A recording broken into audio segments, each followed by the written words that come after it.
Welcome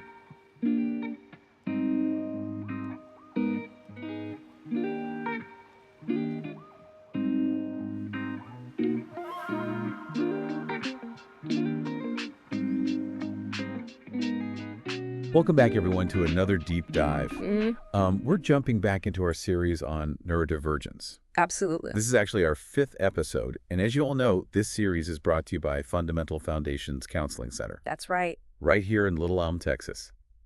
We've spent the past few weeks exploring lots of different practical advice and resources for navigating life as a neurodivergent individual. Yeah. And today we're going to take a deep dive into a fascinating excerpt we found all about embracing your strengths and building a really solid support system.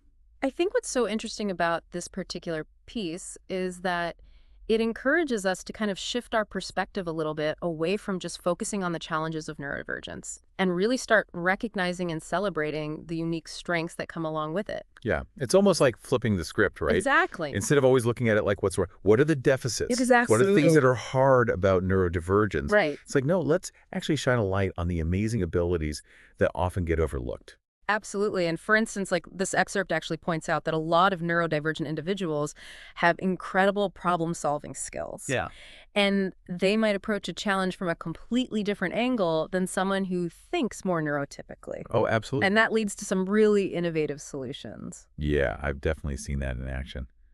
I'm thinking about a friend of mine who has ADHD, who struggles with traditional organizational methods, but has this uncanny ability to think outside the box. Yeah. And they're always coming up with these creative solutions to problems that stump everyone else. Absolutely. And that's a great example. And the source goes on to highlight how this kind of creative thinking isn't just limited to problem solving. You know, Right. it comes out in artistic expression, entrepreneurial ventures, even in social interactions. Yeah, speaking of social interactions, I was really struck by the excerpt's emphasis on finding comfortable social environments. It actually suggests that instead of forcing yourself to fit into situations that just feel really draining, that neurodivergent individuals might thrive in smaller, more intimate settings where they can connect more authentically. That makes a lot of sense. I think it's about recognizing your own needs and preferences and creating that environment that supports them. Absolutely. And sometimes that means stepping outside of those expectations and creating your own space where you feel comfortable. Yeah. You know, it could be a quiet coffee shop, a book club, or even an online community.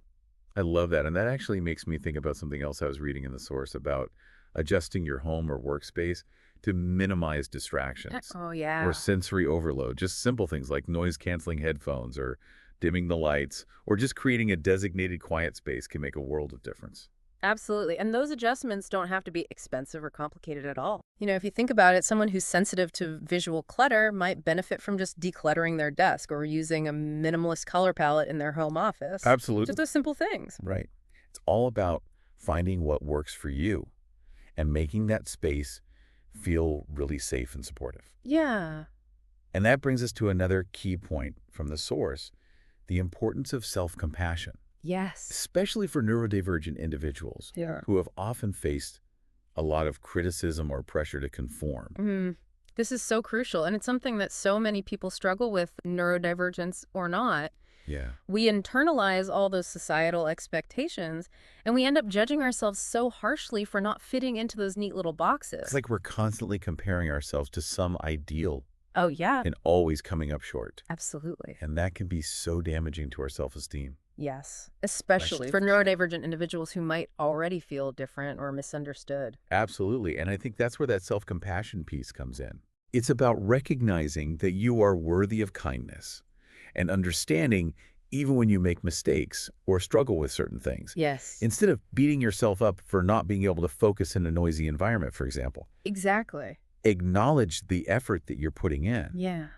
and seek out strategies to manage those challenges. Totally. So it's basically treating yourself with the same kindness and understanding that you would offer a friend who's going through something difficult. Exactly. And it's recognizing that your brain might work differently, and that doesn't make you any less valuable or capable. Oh, I love that. And I also appreciate how the source really emphasizes that Self-compassion isn't about making excuses No, or lowering your standard. it's not about that. It's about acknowledging those challenges and celebrating your strengths and the progress that you're making. Absolutely. And giving yourself permission to rest. Yes, to rest when you need it. When you need it. I think that's such Yeah. a powerful message for anyone. Yeah. But especially for neurodivergent individuals who might feel that pressure to constantly prove themselves or mask their true selves. It's about embracing that authentic self, quirks and all. Yes. And recognizing that your differences are actually superpowers. I love that. That's a great way to put it. Yeah. Now, I want to throw this back to you for a second, and I want you to think about your own life. Even if you don't identify as neurodivergent, have you ever felt pressure to conform in ways that didn't feel authentic to you? Absolutely. I think we all experience that in some way, Yeah. whether it's feeling like we need to be more extroverted or more organized or more academically inclined. I think there's always that pressure to fit a certain mold. Absolutely. And that's why this message of self-compassion is so important. Yeah. It's about giving ourselves permission to just be who we are, quirks and all, Absolutely. and celebrating the diversity of human experience. Beautifully said. And that leads perfectly into our next discussion point, which is the importance of building a strong support system. Yes, this was a big theme in the source material. For good reason. And for good reason. You can practice all the self-compassion in the world. Exactly. But if you're surrounded by people who just don't get it Yes. or accept you, it's going to be an uphill battle. And it's going to be a really tough road. And you know what I love about the source is they break it down. They break down what this means practically. Yeah. It's about seeking out relationships with people who respect and appreciate your neurodivergence Absolutely. rather than trying to change you. Yes. It's about creating spaces, whether at home, at work, in your social life, that feel comfortable and supportive. Yeah. And it's about finding professional guidance when you need it. So therapists, coaches, support groups, all those things. Exactly. They can provide tailored strategies and a sense of community. Absolutely. And let's not forget the power of just adjusting that physical environment. Yes. Maybe that means having a quiet space to retreat to when things feel overwhelming. Yes. Or using visual aids and timers to help with organization and time management. Small changes can make a big difference. Absolutely. I'm curious, thinking about your own support system, who are the people who really get you? Where do you feel the most comfortable and accepted? That's such a great question.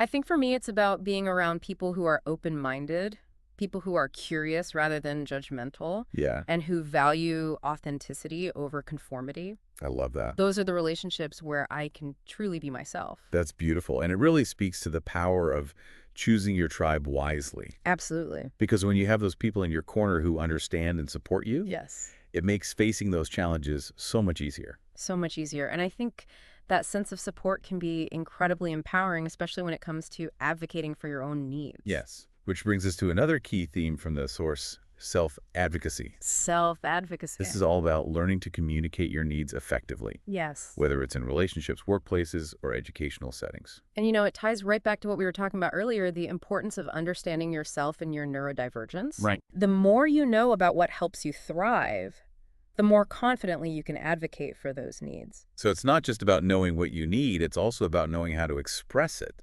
Yes. in a way that other people can understand. Exactly. And sometimes that might involve educating others about neurodivergence, Yes. breaking down misconceptions, and helping them see things from your perspective. Which brings us to a really important point, the role of education Yes. in creating a more inclusive and accepting world. This is so crucial because the more we understand about neurodiversity as a society, the less stigma and misunderstanding there will be. Absolutely. It's about recognizing that different doesn't equal deficient, and that everyone deserves to be treated with respect and dignity. Yes. So I want to throw this back to you, dear listener. How can you be a better advocate for yourself? And how can you be an ally to others who might be struggling to find their voice? That's a great question, and it's something worth reflecting on. And speaking of support, the source highlights this fantastic resource that we here at Fundamental Foundations are particularly passionate about. Yeah, they mentioned Fundamental Foundations Counseling Center's commitment to supporting neurodivergent individuals and families. Yes, and what I find really impressive is their dedication to making mental health care accessible and affordable. Yes. They offer these really flexible counseling memberships that provide ongoing support that's tailored to individual needs. That's incredible. And I think it's so important to remember that consistent mental health support can make a world of difference, It really can. especially for those navigating those unique challenges of neurodivergence. Absolutely. It's not about fixing anyone. It's about providing a safe space to process emotions, Yes. develop coping strategies, and build resilience. You hit the nail on the head. It's about empowerment, not fixing. Yes. And I love that they offer both in-office and virtual sessions, Me too. which makes it even easier for people across Texas to access that care. Accessibility is key. It is. And it aligns perfectly with Fundamental Foundation's mission to make mental health support available to everyone who needs it. Speaking of accessibility, the source also mentions that their virtual services are available throughout Texas. That's amazing. This is such a game changer for people who live in rural areas or have mobility challenges. Absolutely breaking down those barriers. Yes. And making sure that everyone has access to the support they deserve. One thing that struck me while I was reading through this is just their emphasis on tailored support. Yeah. It's not a one-size-fits-all approach. No. They really take into account your individual needs and preferences Absolutely. to create a plan that truly works for you. That's right. It's about finding the right fit and building that trusting relationship with a mental health professional. Because ultimately, seeking help is a sign of strength, Yes. not weakness. Totally. And it's a reminder that we all need support from time to time, We do. no matter who we are Absolutely. or how we experience the world. I couldn't agree more. It's about recognizing that we're all on this journey together and that we can learn and grow from one another's experiences. Well, this has been an incredible deep dive. So far, we've covered so much ground, We have. from embracing your strengths to advocating for your needs, Absolutely. and we've barely scratched the surface. So much more to explore. I know. So stay tuned for part 2, where we're going to delve even deeper into these ideas and share some more practical tips and resources for thriving as a neurodivergent individual. You know, as we continue kind of unpacking this idea of thriving as a neurodivergent individual, it's fascinating how much emphasis is placed on really recognizing and leveraging those unique strengths. Yeah, it's like we're finally starting to move away from that deficit-based model, right, where neurodivergence is seen as something to be fixed. Right. And instead, we're like, wait a minute, let's actually embrace these incredible talents and perspectives that come with it. Absolutely. And this shift in perspective isn't just about feeling good about ourselves. It's Right. about unlocking potential. You know, when we recognize and celebrate our strengths, we become more confident in our abilities and more resilient in the face of challenges. And that confidence can be a game changer when it comes to things like self-advocacy. Absolutely. When you believe in your own value and capabilities, you're more likely to speak up for what you need and advocate for those accommodations that allow you to thrive. That's such an important point. Self-advocacy is not about demanding special treatment. Right. It's about effectively communicating your needs and working collaboratively to create those environments where everyone can succeed. I'm curious, what are some practical tips for effective self-advocacy? Mm-hmm. I imagine it can be intimidating to speak up, especially in situations where you feel misunderstood or judged. That's true. It can be daunting. Yeah. But here's the thing. The more you practice self-advocacy, the easier it becomes.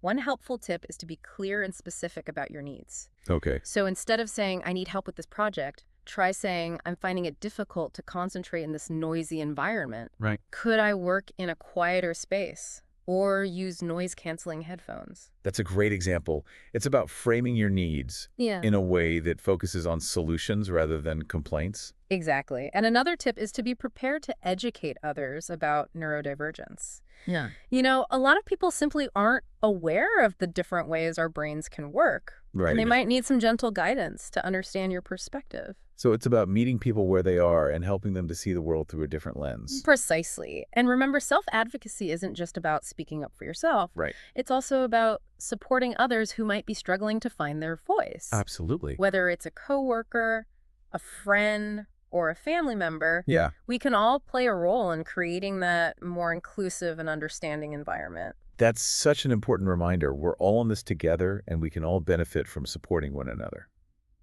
Now, shifting gears a bit, I wanted to touch on something that came up in the source material that I think is relevant to everyone, whether they identify as neurodivergent or not, and that is the importance of consistent mental health support. Yes, this is something I cannot emphasize enough. You know, personal growth and well-being are ongoing journeys, and having that consistent support can make a world of difference. Absolutely, and it doesn't have to be this big daunting commitment. No. It might be as simple as scheduling regular check-ins with a therapist, Yeah. joining a support group, or practicing mindfulness techniques on a daily basis. You hit the nail on the head. It's about finding what works for you and incorporating those practices into your daily routine. Yeah. Just like we prioritize our physical health by eating nutritious foods and exercising regularly, Right. we need to prioritize our mental well-being by engaging in activities that nourish our minds and souls. That's such a great analogy. And it's a reminder that mental health isn't a destination. No. It's a journey. Absolutely. There will be ups and downs. There will be. But with the right tools and support, we can navigate those challenges and cultivate a sense of inner peace and resilience. Absolutely. And the good news is that there are so many resources available these days, both in person and online. So many. Whether you're looking for therapy or support groups, or simply a community of people who understand what you're going through, there's help out there. Absolutely. And speaking of support, I want to circle back to something we mentioned earlier, Fundamental Foundations Counseling Center here in Little Elm, Texas. Oh, yes. They're doing some amazing work to make mental health care accessible and affordable for everyone. They really are. Their membership plans are designed to provide that ongoing support, Yes. tailored to your individual needs and preferences. And with virtual sessions available throughout Texas, Amazing. they're breaking down those geographical barriers and ensuring that everyone has access to quality care. That's incredible. So if you're feeling overwhelmed or like you could just use some extra support, don't hesitate to reach out. Reach out. There's no shame in asking for help, and it could be the best gift you give yourself. Well said. And remember, thriving as a neurodivergent individual isn't about denying the challenges. It's about embracing who you are, finding your tribe, advocating for your needs, and seeking support when you need it. It's about creating a life that celebrates your unique strengths and allows you to really shine your brightest. Beautifully put. And it's a journey that's worth taking every step of the way. Now, as we wrap up this part of our deep dive, I want to leave you with a question to ponder. Okay. What small step can you take today to nurture your own well-being? Yeah. It might be practicing self-compassion, reaching out to a friend, or simply taking a few moments to appreciate the things that bring you joy. Yes. Every little step counts. And remember, you are not alone. There is a whole community of people out there who understand and support you. So keep diving deep and keep thriving. Welcome back to the Deep Dive. We're wrapping up our exploration of thriving as a neurodivergent individual, and I'm excited to continue this conversation. Yeah, me too. You know, it's been incredibly inspiring to really kind of delve into these concepts of embracing strengths, building those support systems, advocating for what you need. But, you know, there's one thing I wanted to kind of touch on before we finish up. Oh, I'm all ears. What's on your mind? Well, we've talked a lot about those practical steps individuals can take to thrive. But I think it's really important to acknowledge the role of society, you know, in creating a more inclusive and accepting environment for neurodiversity. Yeah, that's such a good point. It's not enough to just tell people, hey, embrace your neurodiversity if they're still facing a lot of stigma and discrimination out in the world. Exactly. We need to kind of shift that narrative away from, you know, fixing individuals and towards changing those systems and structures that create barriers for neurodivergent people. I'm curious, what are some specific ways we can actually do that? It feels like such a big systemic issue. It is a big issue, but I think even small changes can make a difference, you know? For example, in educational settings, we can move away from that standardized testing that often disadvantages neurodivergent learners and embrace more flexible and individualized approaches to learning. That makes a lot of sense. Yeah. It's about recognizing that there are multiple ways to be intelligent and successful. Right.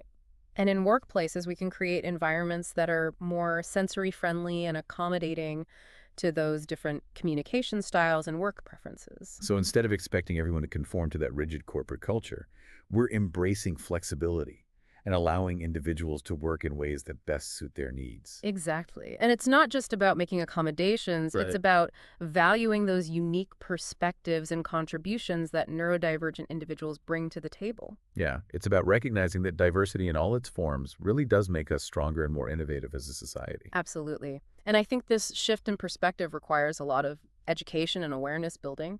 We need to challenge those misconceptions about neurodiversity and celebrate those incredible talents and strengths that neurodivergent people bring to the world. So it's about changing hearts and minds one conversation at a time. Exactly. And it starts with each of us, you know, examining our own biases and assumptions and being open to learning from others. I love that.